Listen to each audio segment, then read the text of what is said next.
का सबसे ज्यादा एक आम इंसान के हक में दुआ कबूल होती है। ये दुआ सारी बलाओं को टाल देती है। भाई दो ही चीजें मासूम ने फरमाई हैं जो बलाओं को टालती है, एक दुआ, दूसरे सदका।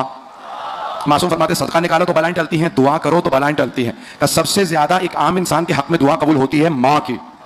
कैसी भी माँ हो, माँ की दुआ औलाद के हक में कबूल होती है। अल्लाह ने अपनी रहमत का मजहर हमारी जिंदगियों में माँ को बनाया। अब कोई भी आदमी अगर दुआ चाहे तो माँ से कहे मेरे लिए दुआ कीजिए, और शायर ने बड़े अजीब अंदाज से कहा है, माँ भी जहां में रहमत परवरदिगार है, औलाद के चमन में अनोखी बहार है। और दूसरा शायर कहता है कि माँ के एवज ए अरसो समावात के मालिक, दे सारी खुदाई भी तो मैं ले नहीं सकता, मिल सकता है या रब मुझे सब कुछ तेरे दर से, एक माँ का बदल तू भी मुझे दे नहीं सकता। माँ माँ है। तो अब ये करबला की माओ की जिंदगी पढ़िए, अजीब और गरीब जिंदगी है। इतनी कुर्बानियां दे के भी अल्लाह सुब्हानहू व तआला की बारगाह के अंदर दुआएं मांग रही, हमारी तमाम कुर्बानियां कबूल फरमा। मैं दुआ के उन्वान से दो यहाँ पे रिवायत पेश करना चाहता हूं, दो वाकयात, अगर सुनना चाहेंगे, अगर सब सुनना चाहते हैं तो जनाब सैयदा की खुशनुदी के लिए बाबा बुलंद सलवात।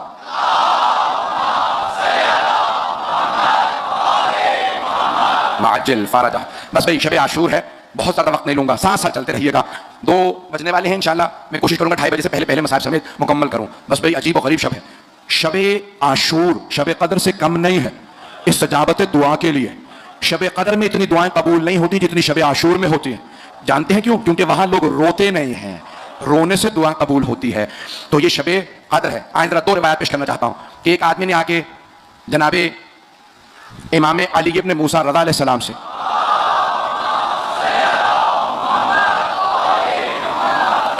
कहा, मौला एक मकाम है, वहां से जब लोग गुजरते हैं तो वहां उन्हें डाकू लूट लेते हैं।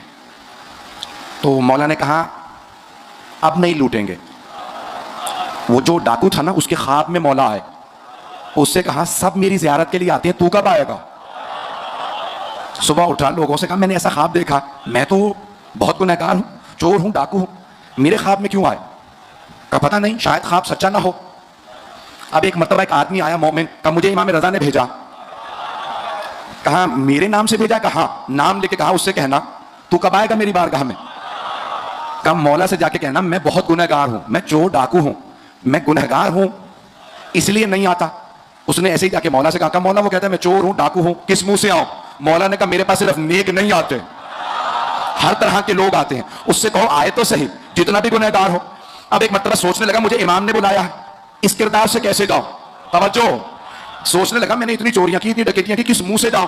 तो फिर कहा अच्छा तौबा कर लेता हूं, मौला से मिलने जा रहा हूं। लूटा हुआ माल लौटाने लगा, पता नहीं लोग है या नहीं है, लूटा हुआ माल सबको लौटाने लगा। लोगों ने कहा भाई जब तुमने लूट लिया था हमें भी तुम्हारा डर लगता है, लौटाने क्यों आए हो? कहा मैं नहीं लौटा रहा था, मुझे मौला ने बुलाया है, जाऊं तो किस मुंह से जाऊं, जब तक सबकी अमानतें लौटाना दूं। अब रोता हुआ पहुंच तो गया, फिर शर्मिंदा, मैंने लौटा दिया लेकिन पता नहीं तौबा कबूल हुई या नहीं हुई। तवज्जो, अब वो खड़ा सोच रहा था, रो रहा था, मौला के कैसे जाऊं घर में, कैसे बारगाह में जाऊं? मौला ने खुद दरवाजा खोला, कहा आजा। जब हमने तौफीक दी आने की तो हम ही कबूलियत का दर्जा रखते हैं। अज़ीज़ान गिरामी, ये बारगाहें ऐसी हैं। दूसरा पेश करना चाहता हूं, आपने नाम सुना होगा शेख भाई का, हम हरम इमाम रज़ा में दफन है, बहुत बड़ा नाम है, बहुत बड़े आर्किटेक्ट थे, तमाम उलूम के माहिर थे, उनकी कशकोल है। तो वो मुख्तलिफ उलूम के माहिर थे। जुमला गौर से सुनिएगा, मैं इसे पे तमाम कर दूंगा, अगर ये मैंने बात पहुंचा दी मैं समझता हूं मेरी याद की मजलिस हो गई। शेख भाई मुख्तलिफ उलूम के माहिर थे, इल्म जफर जानते, तमाम उलूम जानते थे उस जमाने के। इल्म जफर समझते हैं ना, बहरहाल वक्त नहीं, तो बहुत माहिर थे। एक बस भैया शेख भाई एक तावीज़ लिखने लगे, कहा ये जो मौला रज़ा के हरम का सदर दरवाजा है ना, असल दरवाजा, बड़ा दरवाजा, मेन डोर, कहा उस पर ये तावीज़ लगाऊंगा। लोगों ने कहा क्या है ये तावीज़? कहा तुम नहीं जानते, बस मुझे मालूम है ये मौला रज़ा को ये मुझे अता है। अब वो तावीज़ लगाने लगे, सब पूछने लगे क्या मामला है? कहा ऐसा तावीज़ मैंने बनाया है कि कोई गुनहगार दरवाजे से अंदर आ ही नहीं सकेगा। नहीं है लोग, कोई गुनहगार, लोग आइम्मा पे ताज्जुब करते हैं, उनके खादिम ऐसे होते हैं। कहा मैंने ऐसा तावीज़ लिखा है दरवाजे पे कि कोई गुनहगार अंदर नहीं आ सकेगा, सिर्फ नेक आदमी आएगा, मोमिन अंदर आएगा।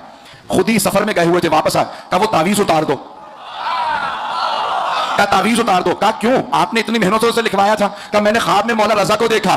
कहा शेख भाई तावीज़ उतार, सिर्फ नेक नहीं आएंगे मेरे पास, हर गुनहगार को आने दे, मेरे पास आके तौबा करने दे। तू रोकने वाला कौन है? ये मेरे ज़ाहिर है।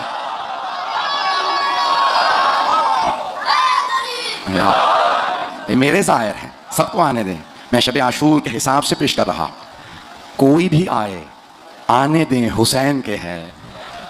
एक मौजूदा मासिर शायर ने कहा, शरफ के शहर में हर बामोदर हुसैन का है।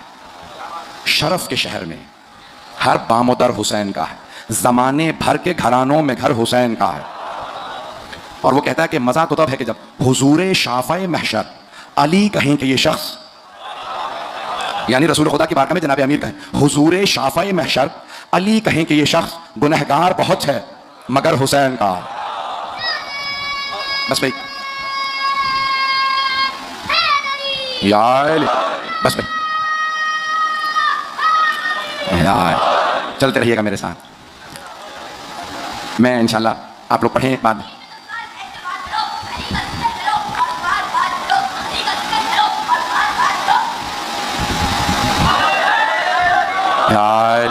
बस भाई, जहमतों को तमाम कर रहा हूँ। शब आशूर है, इससे पहले कि मौला हुसैन के मसाइब पढ़ूँ, आपके यहाँ हमेशा हुआ नहीं करते थे। चंद बरस पहले जब मैंने पढ़ा तो कहा कि नहीं, खुद मौला हुसैन के भी मसाइब इस शब आशूर में होना ज़रूरी है। लेकिन इससे पहले कि मौला हुसैन के कुछ जुमले मसाइब के पढ़ूँ, मैं तफसील से, आज अगर कहें एक एक दो दो घंटा मसाइब पढ़ सकता हो। मौला हुसैन के मसाइब बहुत ज़्यादा है, मेरे साथ चलिएगा। शब आशूर है, मौला ने शब आशूर को 3 हिस्सों में तकसीम किया।